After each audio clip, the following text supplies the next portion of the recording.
What's up, guys? It's Shelly here, Miss Trotterman. I'm going on here to give you some tips for parents on things that you can do to encourage mindfulness with your kids. Many of you already know me, but my name's Shelly Trotterman. I've been a teacher for 12 years. Something that I found that's really been important in my teaching practice since I've been a teacher has been encouraging mindfulness of all kinds. Starting like 12 years ago, we did something called the Melt, turning into classroom yoga for a few years. Now I do constant mindful practice in the morning, afternoon, and sometimes 3 times a day, encouraging them to keep that throughout their whole day. So it's something that I'm really passionate about, and I hope that I could teach you a few things too. So first of all, I want to tell you that I've done a lot of research on this topic. I've been to some seminars, some things that I've attended. I've read some books. This is a really good one called Mindful Teacher, Mindful School. I read this, I think, last summer. So a lot of the things that I know are from some of the research I've done like that. Some of the things I know is just from me researching things online and just doing it every day. So I just have a lot of knowledge. So I want to teach you first what is mindfulness, a good definition, and then I'm going to give you 3 things that you can do at home with your kids when they're at home to encourage mindfulness through this time. So I'm going to give you 3 tips and then show you some things that I have that you can you could use if you have them, or you could find something similar. So let's get started. So mindfulness, a definition of mindfulness is mindfulness. The purpose of teaching mindfulness to our children is to give them skills to develop their awareness of their inner and outer experiences, to understand how emotions manifest in their bodies, and to recognize when their attention has wandered. And then it provides them some control for that. So that definition came from this book. And another part that I really wanted to read about what it really is, because this is a misconception about mindfulness is only meditation, and that's not really what mindfulness really is. So mindfulness is really the opposite of forgetfulness, it says. We forget about what's happening now because we're often busy thinking too much, worrying about the future or revisiting the past. When we train in mindfulness, we train in encountering the present moment and making ourselves more available to what's happening right now. And of course, the present moment is really the only place where anything ever happens, so it's worth trying to spend some time here.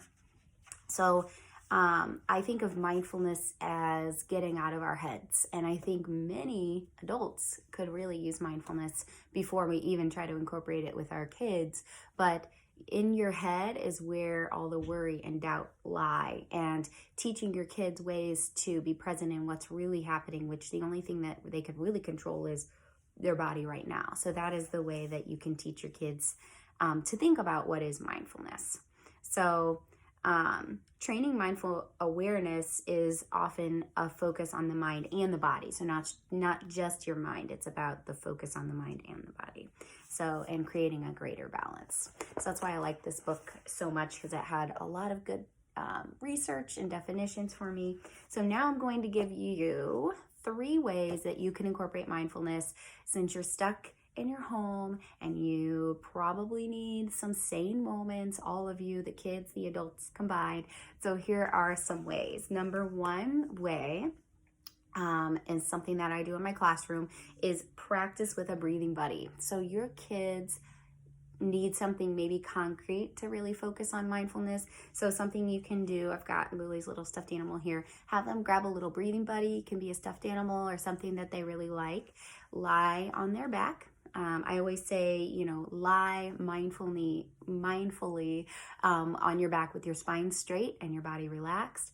That's just the way that I teach mindfulness in my classroom. So they could put their little breathing buddy right on their stomach, and their focus is to see the buddy rise and fall. And you can tell them, they breathe in for 3, breathe out for 3, breathe in for 3, breathe out for 3. And as they're doing that, they're thinking about rising their buddy and lowering their buddy. So that's one really easy thing, especially for littler ones, that they could really understand, okay, I want my buddy to go up on a mountain and down the mountain and up the mountain and down the mountain. So using a breathing buddy can make it more concrete and fun for your littler ones. The second thing that I thought was a really good idea whenever I was reading through some of my mindfulness activities and things was going for a mindful walk. We are stuck in our house and we need to get out. So I think a really good way to encourage mindfulness is going on a walk with your family. And going on a walk not only is great for the physical exercise and getting you guys out of your house, but it's also really good for mindfulness. So if you encourage your family to find new things that they did not notice before, that's encouraging their brain to be outside of their thinking mode of worry or things, going through things in the past and of what's going to happen, to the present moment. What can I find on my walk right now today that I never saw before? You can have them pick a number, 5 to 10 new things. For my family, this would be really eye-opening because we don't even have time to go on a family walk. We are busy. We have a lot to do, and we just haven't had a lot of time. So them seeing new things in our neighborhood would be brand new for them. They'd probably find way more than 10 things. But that's just a really good way to encourage mindfulness, getting them out of their head and into the now, their surroundings, what's happening right now. So that's my second way that you can incorporate mindfulness. And the third way that I really, really love, and this one's my favorite, is to establish a gratitude practice with your family. So gratitude is actually one of the most important components of mindfulness. Just encouraging kids to get out of their mode of what do I need, what do I have, what toys do I want, to what am I thankful for, what do I have, what am I already thankful for that I really do have that I should be gracious for. So incorporating a gratitude practice could just look like right at the dinner table, share what we're grateful for. I know right now is a really good time to share what you're grateful for, because I know there's a lot of worry right now, and I know there's a lot of anger whenever I know I have kids and some things that they want to do are canceled. They want to see their friends. They want to do things that now they can't. They're told they're not allowed to, and that brings resentment and anger. So focusing our attention on what we can control, the now. What are we thankful for? Tell each other before dinner, after dinner, do just one thing. Maybe they keep it in a journal. Everybody writes 10 things they're grateful for today. However you want to do it, I think it would be a great time to incorporate that practice with your family in your home, because it will definitely lift some spirits and keep it positive. So those are my 3 tips. One last thing I just wanted to share with you, just some other things that I have. Not everybody has, but you could have somewhere lying around your house or something. I call this my breathing ball. I use this in my classroom every day. The kids love to touch it. But anyway, they breathe out or breathe in, and then they breathe out. Breathe in and breathe out. So this can be a breathing ball if you have something along those lines or something you can use. Another tool that I have that a lot of teachers have, this is called Mindful Kids. This is like my favorite tool ever. I always tell people about this anytime that they ask about mindfulness. So these are mindful cards. I do one every single day with my kids, sometimes in the morning and sometimes right after lunch. Usually I show them the picture. I say, we're going to do joyful jellyfish. They get excited. I tell them to lie down on a mat or a blanket with their arms loosely at their sides. That was Brian. And they can do what it says. So this one says, close your eyes and notice your tummy rising and falling with your breathing. It says, feel your muscles sinking into the floor beneath you. Let your body be as still as possible. Imagine you're a joyful jellyfish floating in the water. Now let your worries glide off your jelly body. Feel them slip away in the water.